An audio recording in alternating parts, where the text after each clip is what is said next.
It's Wednesday, 4 December. Welcome to the President's Daily Brief. I'm Mike Baker, your eyes and ears on the world stage. All right, let's get briefed. Today, we begin with an update on the ceasefire between Hezbollah and Israel. After just 1 week, it's already showing cracks and faces the risk of unraveling. Now, to be fair, anyone who doesn't base their foreign policy strategy on hopes and dreams can't be surprised if the ceasefire doesn't hold up. Sorry to sound cynical. Later in the show, an update from Syria, where insurgents continue to advance, capturing 4 new towns in their push toward the central city of Hama. Plus, the U.S. is sending off a new military aid package to Ukraine as the nation's exhausted troops are told to hold on and wait for Trump. And in today's Back of the Brief, new details emerge from the recent meeting between President-elect Trump and Canadian Prime Minister Justin Trudeau, including a surprising moment where Trump suggested that Canada should become the 51st state. I kid you not. But first, today's PDB Spotlight. I want to give you a 1-week update on the ceasefire between Hezbollah and Israel, which was announced last Tuesday.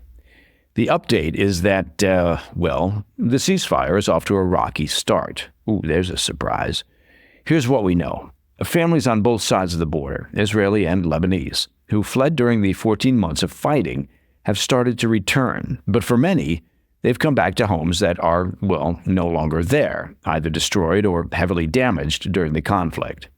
The Lebanese military, a critical pillar of the ceasefire agreement and yet the least effective military element in the region, has deployed troops to southern Lebanon.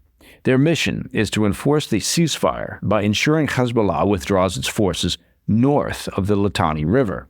That's a key demarcation line, south of which Hezbollah is prohibited from operating under the terms of the agreement.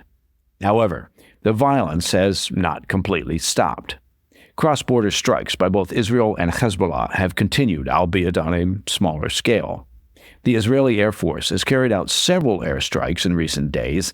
These strikes targeted Hezbollah operatives not just in southern Lebanon, but also north of the Litani River. Adding to the tension, Israeli drones flew over Beirut on Sunday for the first time since the ceasefire was announced. Israeli officials said these operations targeted areas where Hezbollah was violating the ceasefire by moving weapons, and they were meant to prevent direct threats. Israel notified the United States in advance about some of these strikes. On the Lebanese side, officials claim that Israel has violated the ceasefire more than 50 times since it went into effect last week. And then there's Hezbollah. On Monday, the militia launched 2 mortar shells at Israel Defense Forces, the IDF, positions along the border. It was the first Hezbollah attack since the ceasefire began. They claimed the move was a, quote, defensive warning strike on an Israeli military position and retaliation for Israeli violations. The IDF responded swiftly, carrying out a series of strikes against Hezbollah targets in southern Lebanon shortly thereafter. Now, the Lebanese government, they're not the only ones claiming Israel has violated the terms of the ceasefire. According to Israeli media, U.S. Special Envoy Amos Hochstein has also accused the Jewish state of breaching the agreement, as have French diplomats who are part of the international oversight body. Hochstein has reportedly sent a message urging Israel to uphold their end of the bargain. Now, despite Hochstein's private misgivings, White House spokesperson John Kirby tried to reassure the public, stating on Monday that, quote, sporadic strikes were expected. He emphasized that there's been a dramatic reduction in violence and that, overall, the ceasefire is holding. He also added that the monitoring mechanism is in full force. All right, coming up next, Syrian insurgents capture 4 new towns near Hama, while incoming President-elect Trump delivers a stark warning to Hamas, declaring that there will be, quote, hell to pay if American hostages are not released before he takes office. I'll have those stories when we come back. Welcome back to the PDB. Shifting our focus now to Syria, where insurgents have captured 4 new towns early Tuesday, pushing them closer to the central city of Hama. This marks a significant gain for the insurgents, who are now just 6 miles away from Syria's fourth largest city. The offensive is part of a broader campaign that has already seen large portions of Aleppo and southern Idlib province fall into opposition hands. Several towns were seized in fierce battles, with opposition forces claiming to have killed 50 government troops in the process. An HTS member declared that their objective is to push beyond Hama, moving south and eventually reclaiming the entirety of Syria. However, government forces backed by heavy Russian and Syrian airstrikes are not standing idly by. State media reports that Syrian troops have managed to recapture the village of Qanasir, which sits along a key route leading to Aleppo. Reinforcements are being sent to bolster their positions in the Hama province as the clashes continue. This escalation in Syria comes against the backdrop of a call for diplomacy from Turkey's President Erdogan, a major backer of the insurgents. Erdogan has urged the Assad regime to engage in a, quote, genuine political process to avoid further deterioration of the situation. Yet, with airstrikes pounding opposition-held areas and insurgents making steady advances, well, peace talks seem far off. Meanwhile, the humanitarian toll is mounting. The Norwegian Refugee Council has warned of food shortages and rising civilian casualties as thousands of families are displaced by the renewed fighting.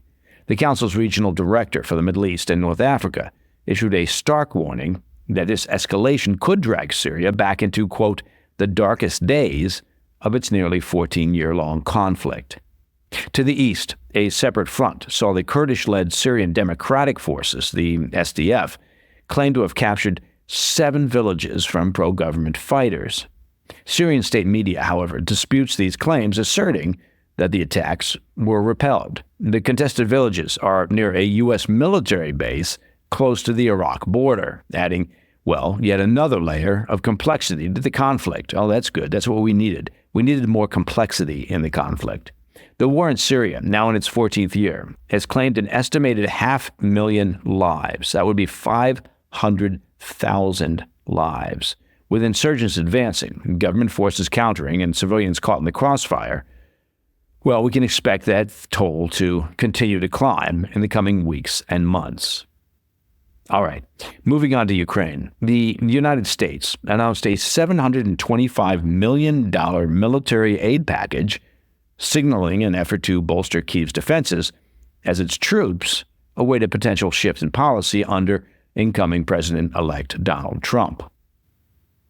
The package, unveiled Monday by the State Department, includes counter-drone systems, munitions for high mobility, artillery rocket systems, those would be the HIMARS, and anti-personnel landmines aimed at slowing Russian and North Korean ground forces in the Kursk region of Russia. Don't forget those North Korean forces bolstering the Russian troops. While Ukraine has long pressed for longer-range HIMARS munitions, specifically the Army Tactical Missile System with a range of approximately 190 miles, it remains unclear whether these missiles are part of the package. Their inclusion would mark a significant escalation in Ukraine's ability to strike deeper into Russian territory. This aid comes at a pivotal moment. President Biden has pledged to exhaust the roughly $7.1 billion in Congress-approved military aid from the Pentagon's stockpiles for Ukraine before his administration ends on 20 January. The White House believes that reinforcing Ukraine's defenses is critical as its forces face mounting challenges in Kursk. On the ground, Ukrainian soldiers describe, well, let's put it this way, dire conditions. Russian bombardment and harsh winter weather have taken a toll. Now, 4 months into their offensive, Ukrainian forces, at this point, are in retreat. As we've been tracking here on the PDB, Russia has reclaimed approximately 200 square miles in October alone, and notably, Ukrainian troops have lost 40% of the territory that they initially seized in Kursk inside of Russia. One Ukrainian soldier told the BBC in November, quote, "This trend will continue," adding, quote, that it's only a matter of time. Another soldier admitted that the key is not to capture, but to hold, and with that, we're struggling. This effort to hold as much territory as possible comes from President Zelensky's proposal last week that Ukraine would consider temporarily ceding Russian-occupied territories in exchange for NATO-style security guarantees. As we covered Monday, Zelensky's proposal comes as reports suggest that Trump's team is exploring a peace deal that would freeze the front lines, impose a ceasefire, and increase U.S. military aid, among other guarantees. Orders from Kyiv are clear. Hold on to as much territory as possible until President-elect Trump takes office. Zelensky, towards the end of November, acknowledged the stakes, stating, quote, "I am sure that Putin wants to push us out by January 20. It's very important for him to demonstrate that he controls the situation, but he does not control the situation," end quote. The potential outcomes of the war hinge on Ukraine's ability to maintain its front lines and position in Kursk within Russia until the U.S. administration changes hands. Ukrainian commanders are committed to holding out, quote, "as long as it is feasible from the military point of view," recognizing that their resistance can shape the trajectory of the war once Trump enters the White House. All right, coming up in the back of the brief, Trump makes an interesting suggestion for Canadian Prime Minister Justin Trudeau during this past weekend's meeting at Mar-a-Lago. I'll have those details when we come back. In today's Back of the Brief, we're getting more details about that high-level meeting between President-elect Trump and Canadian Prime Minister Justin Trudeau at Mar-a-Lago. According to sources, Trump suggested that if Canada can't address trade and border security concerns, well, it might as well become the 51st state. I bet that went over well. For background, Trudeau showed up at Mar-a-Lago last Friday, hoping to smooth things over after Trump threatened to slap a 25% tariff on all Canadian goods on day one of his presidency. Although the meeting was originally described by Trump and Trudeau as, quote, "very productive," well, new details have emerged. The president-elect accused Canada of failing to stop the flow of drugs and illegal immigrants, claiming that people from over 70 countries are crossing into the U.S. And he ripped into the $100 billion trade deficit he says that Canada is racking up. According to two sources seated at the table, Trump's Canadian statehood ultimatum was made, well, with a mix of humor and seriousness. The sources, paraphrasing the conversation, say the Prime Minister warned that Trump's tariff threats would, quote, "kill Canada's economy."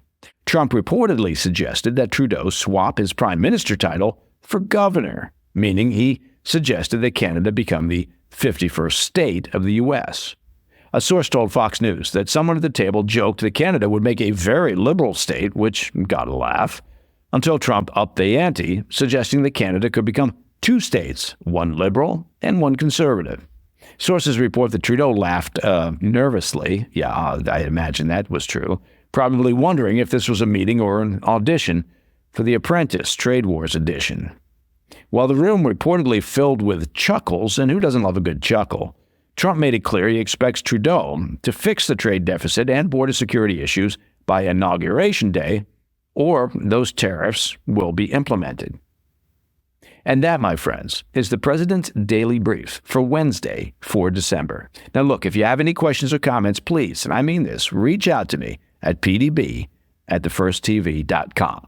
And as many of you have probably already heard, to listen to the show ad-free, it's simple. Become a premium member of the President's Daily Brief by visiting pdbpremium.com. It could not be any simpler. I'm Mike Baker. I'll be back later today with the PDB Afternoon Bulletin.